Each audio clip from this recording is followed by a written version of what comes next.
Demola, let's first try to isolate the most pressing problems that we have in the how do I put it, in the in the local government areas. Uh, Basically, we're talking of growing insecurity. Now, how do you checkmate that insecurity? There's virtually nothing that we haven't tried under the sun. Like you had Senator Lalong mention a few minutes ago, they brought in the military, they did everything, they tried what they call the kinetic, non-kinetic approaches and everything but still we are grappling with the insecurity. My take is there is something they call the security vote, which governors and chairmen of local government have access to. They are supposed to use that security vote, as the name implies, for purposes of enhancing the security of the areas they govern. But we all know that is not what is happening. We all know that most people who have access to that kind of vote use it for other purposes, for some purposes other than security. Now, my advice is, or my opinion is, if you are going to use a kind of, if we are going to give some role distinct from purely advisory role, get the traditional institution to be involved in the governance of the areas where they are sited, then you have to go back to the issue I referred to earlier, that is the hybrid.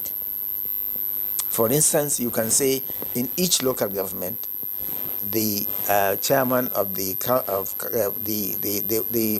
foremost traditional leader in that local government should be the chairman, and then you elect democratically elected councillors, and then those two now form the government of that local government.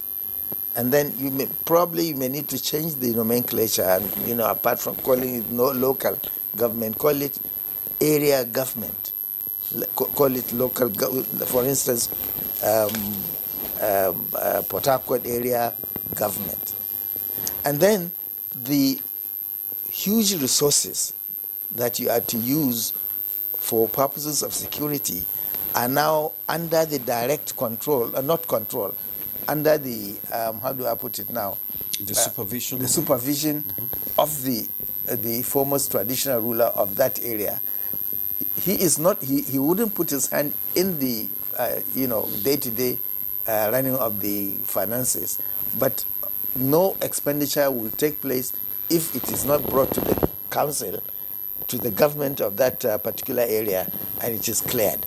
That way, like I said earlier, for accountability and transparency. For accountability and transparency, as I said earlier, no traditional ruler worth his salt would sit down with elected councillors, and then they plan and steal some money.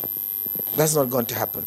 Now, more especially now, in most rural areas, what they use is motorcycles to gain access into the hinterland. Okay.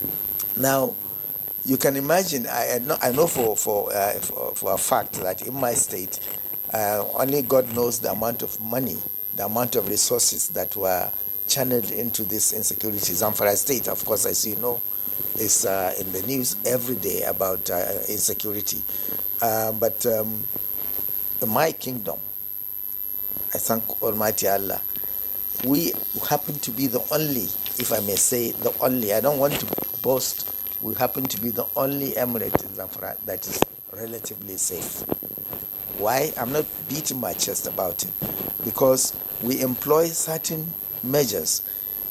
We talk to the local government chairman, look, chairman, please do this. But I have to use the word please, because he is the chief executive.